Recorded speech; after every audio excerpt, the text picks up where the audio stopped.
शर्मा, समाचार सच। आज हमारे साथ हैं उत्तराखंड यूथ कांग्रेस के प्रदेश प्रवक्ता दिग्विजय सिंह चौहान। दिग्विजय सिंह चौहान जी, जैसा कि अभी कुछ दिन पहले एक पद्मश्री प्राप्त कंगना रनौत के द्वारा आजादी पर टिप्पणी की गई, तो उस विषय में आपका क्या कहना है? देखिए सुशील जी, मैं सबसे पहले तो धन्यवाद करता हूं आपके चैनल को कि आपके माध्यम से आज युवाओं को अपने विचार रखने का एक मौका मिला। तो मैं बहुत शुभकामनाएं देता हूं आपके चैनल को।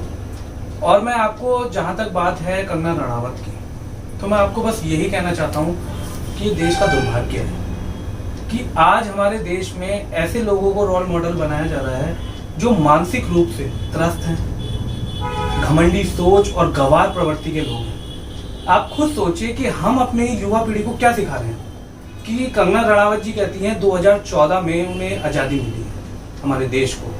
तो इससे बड़ी विडंबना और चाटुकारिता मैं नहीं समझता कुछ हो सकती है, क्योंकि देखिए कितने स्वतंत्रता सेनानी परिवारों के लोगों ने अपनी आहुति दी है। जैसा कि मेरे को याद है कि आप भी स्वतंत्रता संग्राम तो मैं आपको वही बताता हूँ कि हम लोग स्वतंत्रता सेनानी परिवार से जुड़े हुए हैं और हमारी भी जो भावना है कहीं आघात हुई थी कि हमारे परिवार ने इसकी आजादी के लिए इतनी कुर्बानियां दी हैं और हमारे नहीं पूरे देश के लोगों ने इतनी कुर्बानियां दी हैं। सभी धर्म विशेष के लोगों ने मिलकर आजादी प्राप्त की है और उसे वो कह रही हैं कि हमें भीख मिली थी। तो ये बहुत विडंबना की बात है। और मैं आपको ये भी बताने देना चाहता हूँ, इन्होंने ना केवल हमारे देश की भावनाओं पर आघात किया है, बल्कि ये जिस राजपूत बिरादरी की बात करती है, मैं आपको बता देता हूँ, मैं राजपूत परिवार से आता हूँ और हमारे पूरे राजपूत परिवार को कलंकित करने का भी कार्य कंगना रणावत ने किया है। और मैं बस इतना कहना चाहता हूँ, देश का युवा इन भांडों के चक्कर में ना पड़े। जैसा कि अभी कल ही एक बयान आया कांग्रेस के सलमान खुर्शीद द्वारा, जी जी, जिन्होंने हिंदुत्व की तुलना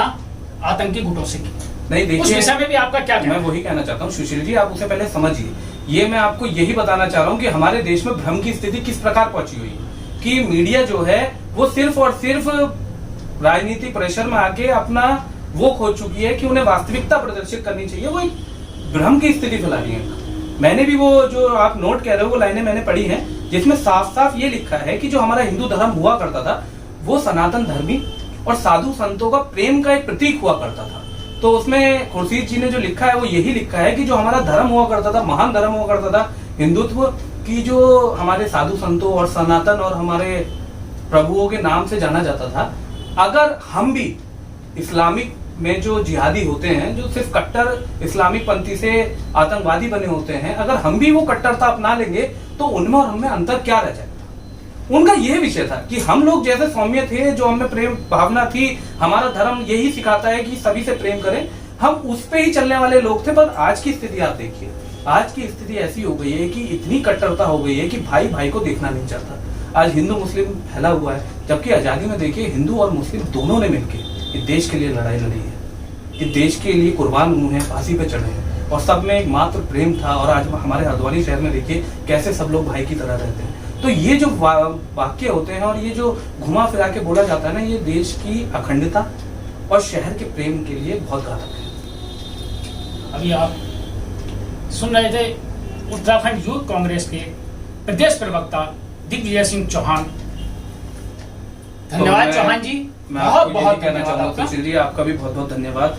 यूं ही आप लोगों की आवाज बनते रहें और युवाओं की आवाज बनते रहें और देश में मैं चाहता हूँ शांति का व्यवहार रहे। और हल्द्वानी में जैसा आप कार्य कर रहे हैं, जो अपनी आवाज बुलंद कर रहे हैं युवाओं की, उसके लिए आपका बहुत बहुत धन्यवाद।